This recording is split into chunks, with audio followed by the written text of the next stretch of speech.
I picked up this Yamaha Warrior, it's a 2000, off of a young man who tried to get it to run. It was running this spring, and then he had to park it because of forest fires, and finally he went to go and start it again. It had no spark, and he's changed all sorts of parts on it, including the rectifier, and there was a list of parts he changed. Coil, whole works. But the one thing he didn't change is the pulse coil. And the pulse coil is a little coil that's inside here by your stator, and it's essentially a sensor that tells the CDI what position the motor is.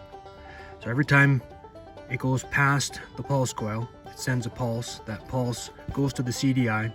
The CDI then sends a signal to the coil to spark.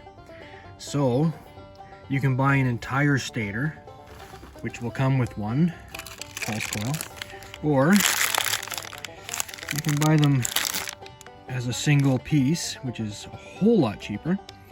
The trick is you gotta wire it in, and so I'll use some shrink connectors and put it in there and see if that solves my problem.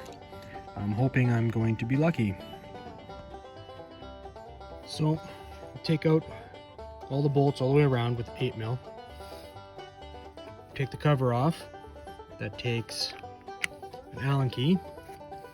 Then I'm going to use a 17, and I'm going to hold it in place here with a wrench, and I'll break it free, pull that nut out, and then this whole thing will just pull right off.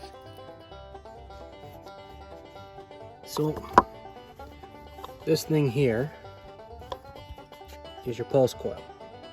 That's what I'm going to change. You're going to want to take this guard off so you can expose the wires, and then get some brake cleaner to clean the spot off where you're going to cut it off. After peeling the cover off, it looks like this has been done before, because I don't think the factory would send it out like that. It looks like this has been done before based on those solders. So my colors don't match on the new one, but what I'm going to do is just match up the positions of the wires. So whatever the position of the wires are on the new one, they'll match this, and I'll just hook them back up.